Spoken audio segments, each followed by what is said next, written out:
Hey guys, so last week I saw Sunset Boulevard, which was brought back to theaters for its 75th anniversary.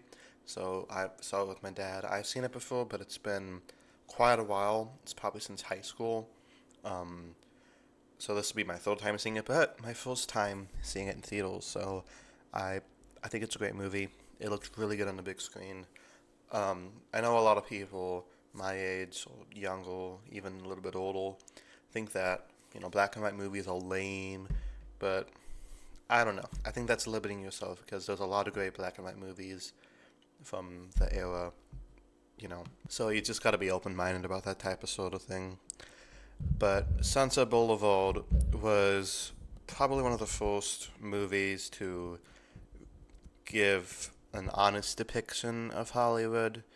A lot of movies from the time described Hollywood as glamorous and, very cool and hip, which it is, obviously. But Sunset Boulevard dares to show the negative sides of it. And this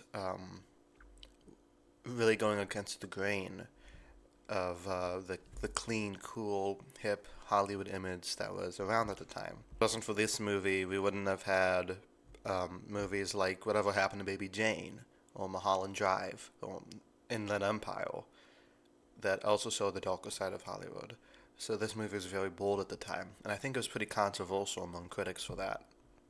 This movie is directed by Billy Wilder. The only other movie I've seen by him, I think, is Some Like It Hot, which these two movies have very conflicting tones.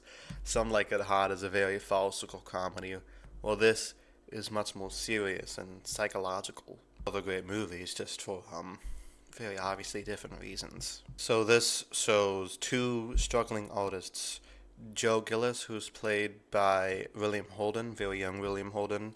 He is this up and coming Hollywood writer who's struggling to gain fame.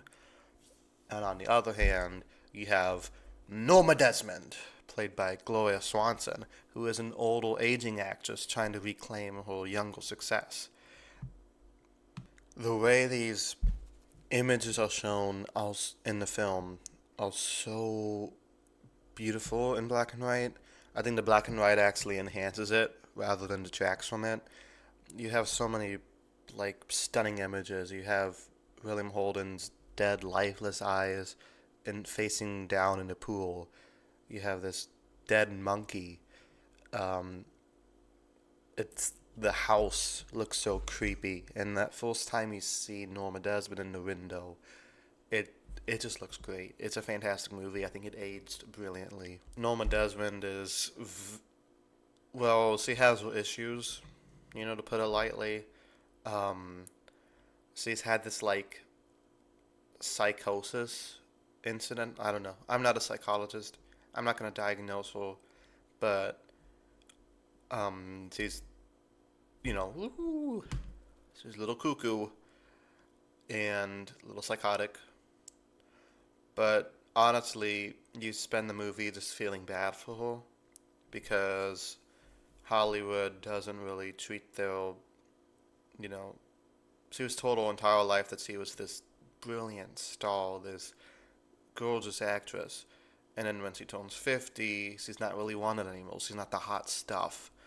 I think this has changed in Hollywood because you still see a lot of older actresses, still stay relevant. Like you have Winona Ryder, you have Laura Dern, um, Nicole Kidman, still a bunch of stuff, right? But then I guess that wasn't really the case. So it's more of a critique on Hollywood in general and how it treats women of that age. She's no longer valued. Like that scene where she's playing poker with real life older celebrities. Like Buster Keaton makes a cameo, which I think is kind of cool. For other real life silent film stars, though I don't really know who those guys are, to be honest. No offense, I wasn't alive 100 years ago. I think having her played by Gloria Swanson adds some sort of realism to it, because Gloria Swanson was also a famous silent film star who appeared in Cecil D.B. DeMille movies, whose career kind of took a dive after silent films stopped and the sound films began. though I'm sure Gloria Swanson wasn't as unhinged as Norma Desmond. The Norma Desmond character is very fascinating because he's very over the top. You know, every line she delivers has such melodrama in it.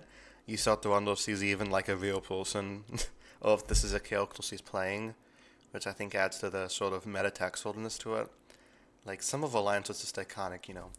I am big. It's the pixels that got small. And stuff like that.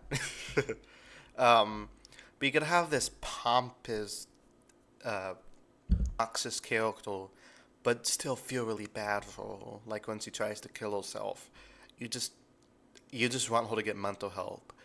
But her ex-husband slash butler Max, he kind of indulges it rather than actually get her some mental help because he's clearly going through this psychotic breakdown, and Max doesn't really do anything. He just kind of feeds into it. He enables her.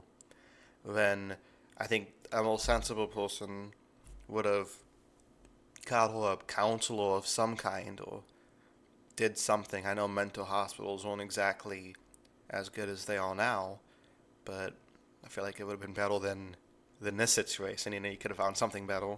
So I think that's one of the lessons of the movie. You know, if somebody's close to you is going through a psychotic breakdown, don't enable them. You know, try to give them help. Um, Also, like the scene that Cecil the B. DeMille, his little cameo in the movie was very interesting because he clearly feels bad for her, but he's not gonna film her crazy ass 1,000 page long script about herself and like, I mean, I would read it.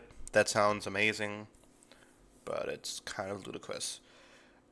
It's just I feel like the people who made the movie really understood what it was like in that, you know, period as an aging actress because you have so many famous people from that period.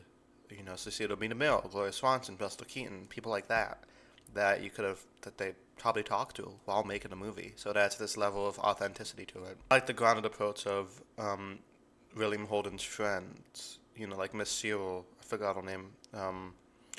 She has this more grounded approach to Hollywood. Like, yeah, they said I wasn't talented enough to be an actress, so I'm just behind the scenes now. I'm a writer, and I think that's more interesting. Like, she has been snubbed by the industry, but she takes a more healthy approach by just kind of shifting her focus.